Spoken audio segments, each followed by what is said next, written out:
All right, guys, today's interview is brought to you by the new movie Gran Turismo.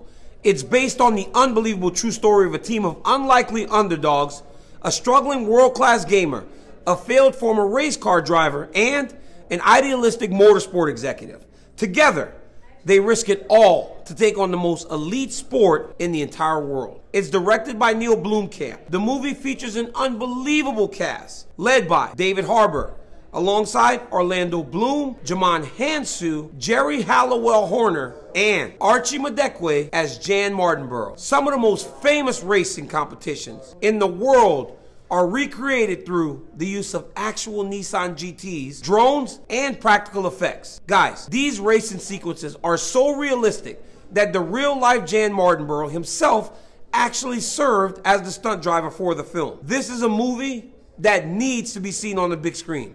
Don't watch it at home. Get out to the movie theater. Gran Turismo is an inspiring, thrilling, and action-packed story that proves that nothing is impossible when you're fueled from within. Gran Turismo is exclusively in movie theaters, August 25th, with special sneak previews this weekend. Get your tickets today, rated PG-13. I'm just kidding, dog. I'm like, get him in. Get him. No, get him in. I'm just fucking around. I did that. How you feeling, champ? Feeling good. You sweating? No, I just wash my hands. Yeah. Try to stay clean. Clean, dude. You smell clean. You know, I try. I try. I know. You braid your head off. I'm gonna braid it tonight. I actually got something fun. I never seen you looking bad like this. Looking bad? Oh, yeah, you look bad with the hair, man. I wake up in the morning trying to hate, dog. I just want to hate. I just want to hate on something. You don't give me nothing to hate on. Guys, I'm here with the champ, the Funk Master, Aljamain Sterling. Aljo, thanks for checking in with me, my brother. Again, yes, how you feeling? 3 months later, crazy. We're back, fast. Right back here. You know, I just talked to Sean O'Malley, and I asked him. I said, "You guys." Aljo beats Henry Cejudo and completes his story, right? You beat all the former champions. And then you come in, and it's a scene. You want a scene. Yeah. That's the one thing you want is a scene, right? Because the clip gets played over and over again and everything. But then you said you don't want to fight. I said, how did the fight come about this quickly?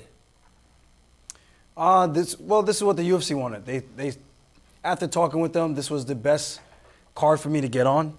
Otherwise, I wouldn't be able to fight for quite some time, and I didn't want to wait that long. So I was like, you know what? Based on everything we discussed, this makes the most sense career-wise, and just the opportunities that come with this. You know. You know when I didn't want nobody else to beat him before I did. So I was like, I don't want to pass that up. But he just beat Petr Yan, right? Like it was a while ago. Yeah, but I'm saying it has to be something, right? There's something about this kid because nobody's beaten him yet. I mean... Well, Cheeto beat him. Cheeto sent him. What do you mean sent him? Like full send. You're so stupid. Full send. But you want that fight, right? He's a star. He's a person that people recognize. And it can't just be because of the look. It's got to be because of the fighting skill. Yeah. Because you know people don't want to see a person come into the game and have everything kind of given to him.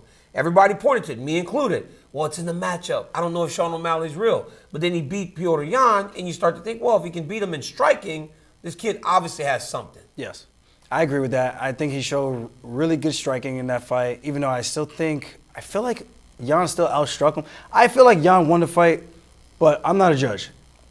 O'Malley won. He's here.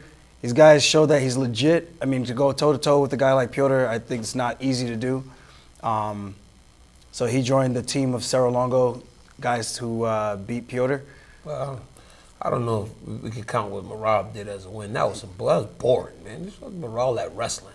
I'm just kidding. He's right there. I'm just kidding. It was awesome. I ain't never seen nobody shoot 50 times in a match before. I know. It was crazy. He's a monster. Sean O'Malley, it's a weird deal, right? I have all these group messages. Yeah. And some people are like, man, I worry about this fight for Aljo. Some people are like, Aljo's going to smash this dude. Yes. It's like everybody is on either one side of the fence that this can be super competitive and he has a chance, or most people expect you to just wipe him out.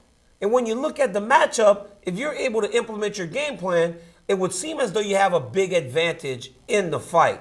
But is it as simple as if you take him down, it's your fight, and if it's on the feet, it's his fight? I think it really just depends on how much he's improved on the ground defensively. I mean, he can say whatever he wants about his leg, his ankle. That don't have nothing to do with your guard retention and how to use your arms. When Cheeto was on top of you, he hammer fisted you once and put your lights out. With my fight with Marlon Moraes, he keeps talking about that. I know he could get his light shut out. Like, dude, I legitimately lay that up to him and giving him that opportunity to connect like that. And this one was, you had no choice. You were on the ground and you got hit once and you're donezo, bro. So, people are on both sides. It could go either way, and that's what I like about this matchup. Mm-hmm. It's a dangerous fight for sure, but I'm proven. You know, all these guys, they all keep coming up with the same thing. Oh, he does this, he does that wrong. Oh, this is ugly. He doesn't look good. He looks awkward. So do something about it, bro. Mm-hmm. It's literally that simple. Come in here and do something about it. Let's see if Sean's the guy to show the world the goods. I was gonna ask you that, right? So there was this great movie a while back. It was called The Great White Hype. You remember that? When it was Damon Wayans and he was like a boxing champion and they built a guy to fight him. Sean O'Malley obviously has much more than that challenger. But it seems as though so many people are backing him because of all the hype. There's a lot of hype behind Sean O'Malley. Yeah. Do you think that maybe the idea that this is so competitive is because of all the flash and the glamour and the glitz that surrounds this kid? Because I thought Jose Aldo expected that with Conor McGregor. He didn't think Conor McGregor was that real, and then you saw what happened to him. But do you think that Sean O'Malley actually deserves that because of what he has done inside the octagon? You know, that Conor fight with Aldo was interesting because it's a very similar situation. And the thing about it that's... What the fuck is Merab doing? Merab's listening to music. Merab's like listening to music and shit, man. What you mean, sorry? I'm just kidding. Merab's the man. I love this guy. That fight was interesting because I think Aldo got so fed up and emotionally charged that he went in wild style and he gave McGregor exactly what he wanted, the type of reaction. O'Malley's saying the same thing. Oh, he just makes one mistake and I could put his lights out. Like, I understand that. But do you think I'm really coming in there to make that mistake? You think I'm coming in there, running in there reckless? I'm going to take my time. I'm going to cut the cage off. And eventually his feet are going to hit that black line. When he throws and he keeps throwing and he realizes I'm not going anywhere and I keep pushing him backwards, there's only so much you can run around the cage. You can't run for 25 minutes. Eventually I'm going to close that gap, take him down. And I'm not looking to shoot. I'm looking to tie him up, upper body style. I'm not giving him any opportunities to attack knees, front kicks up the middle. No. We're going to close the gap, put some leather in his face, and drag him down to the ground. You do a great job of cutting people off. I think people, like, they don't recognize that you never follow. You always kind of head your opponent off. Yes. And then as you're heading them off, they end up with their back to the octagon, and that's when you start to implement your game plan. Sean O'Malley is in this championship fight with you, and obviously this morning I saw him on First Take, and it's like a lot of people are talking to him. When I talk about you, I always talk about you in historical terms. I think it's time that we stop talking about Aljamain Sterling as the bantamweight champion of the world. I think we start talking about Aljamain Sterling maybe the best bantamweight of all time because you are littered across the record books.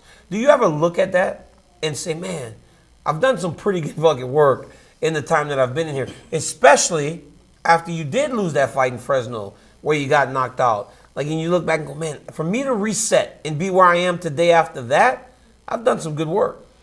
You know, I never look at the records. I only know when people tell me these things. I tell you that shit all the time, too. Yeah. Because I hate the disrespect. I don't understand why people don't respect you more for what you've done. I don't know what it is. It's the first Yan fight.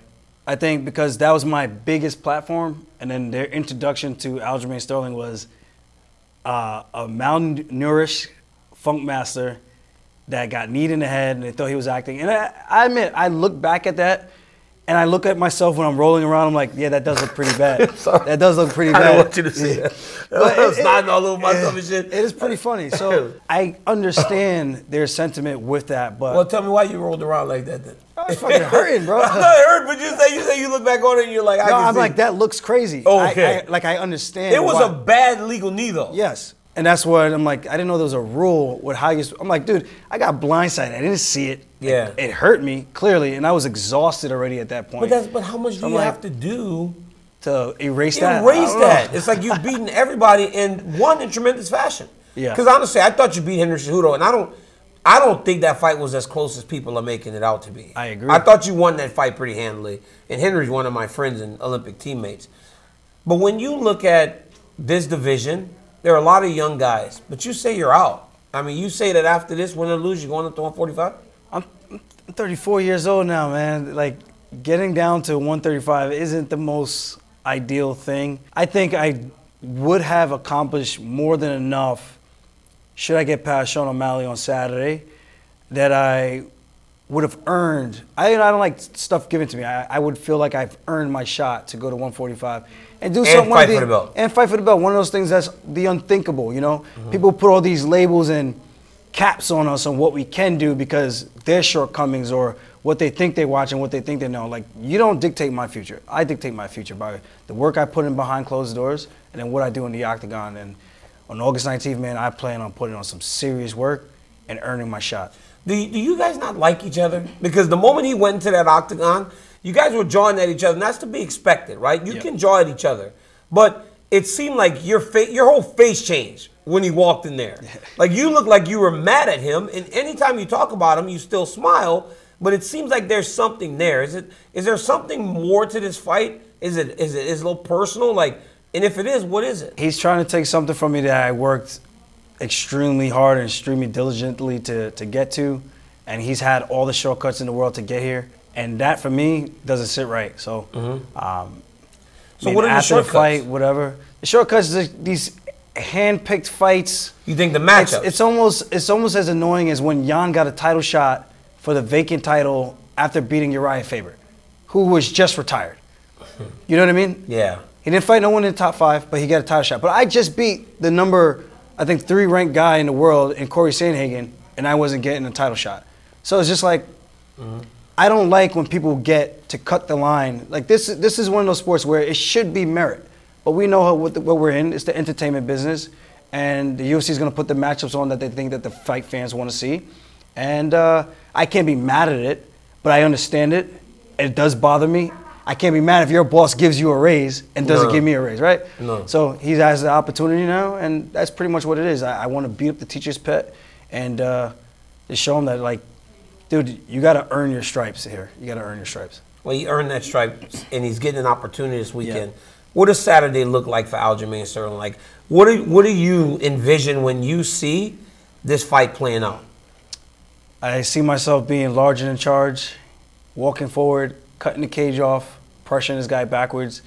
Eventually, he's going to make a mistake. He might be like Sandhagen, throw a bad kick. He might be like TJ and throw a bad kick. I seem to have a habit of catching kicks and taking people down. So we'll see if he's learned from these other guys' mistakes, or he might throw something, overcommit, and give me an opportunity to close that gap, take him down. I'm sure he's going to be more than ready, but we're ready too. Are you the greatest bantamweight of all time? I'll let the fans decide that. I want to know what you think. I think I am him. Talk your shit, I just dog. think I'm talk him. your shit, Aljo. Like, are you the best bantamweight of all time? I just say I'm him, bro. That's it. I know I'm him right now. Whether it's the greatest of all time, I'm comfortable in my own skin and everything I've accomplished with my team. And I look forward to just adding to that resume. Merab, come here, my friend. Come here, Merab. Put that phone away, Merab. Come here. Come here right here. Talk to me. Merab, you train with Aljo all week. Like, what is the expectation for this weekend, him and Sean O'Malley? Can Sean O'Malley compete with this guy? No way. Aljo will dominate him. Dominate everywhere. Even, I think, no, of course, we all know it's nothing secret. Aljo's grappling and wrestling is the best.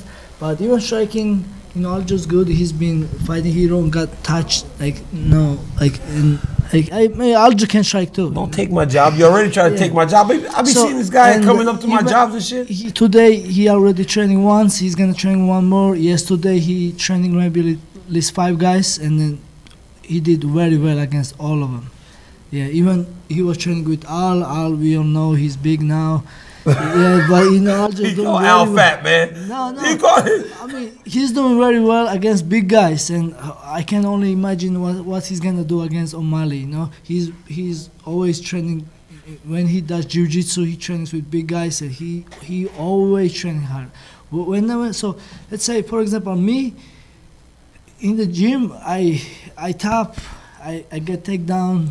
You know, whatever. Aljo, he always winning. He always he always going hard, and then like I know his mentality. He never taps. You know, he never taps in the gym or outside. He always, I know his mentality. You know, he of course he's gonna dominate O'Malley. You know, I'm very confident about it. And that's why he's the champion of the world. Aljamain Sterling, Merab Dvalishvili, kind of saying, you know, the things that he sees in the gym. Obviously, the work is being done. What do you want to tell the fans to look forward to this weekend as you take on Sean O'Malley? What do I want to tell them? You know, this is what the opportunities of a lifetime looks like. You know, we don't have many Conor McGregor-like figures in our division, so I want to just make sure I capitalize on this moment, this opportunity, put on a great show for the fans. I know they're saying they hope I'm not coming in to hug his back. Trust me, I ain't coming in there to caress him and hug his back and whisper sweet nothings in his ear. I'm coming out there to punish this man. So, the TD Garden, I hope you guys are ready. Boston fans and all the fans across the world, make sure you guys tune in because the Funk Show is ending the Suga Show. It's been nice watching you grow up in this thing, man. Watching you from where you started to where you are today.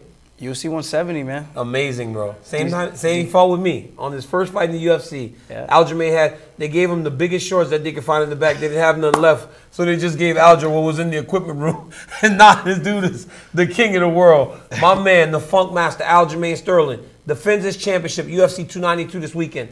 Make sure you guys purchase the pay-per-view to watch this man once again try and prove why he's the greatest bantamweight of all time, in my opinion. You know, I might get a text message behind that, but it is what it is, in my opinion. I still love you. I still love you, Dominic. Like, subscribe. Make sure you guys tap into Aljamain's YouTube channel, too. Dude's doing some fun stuff over there. Till next time, guys. Peace.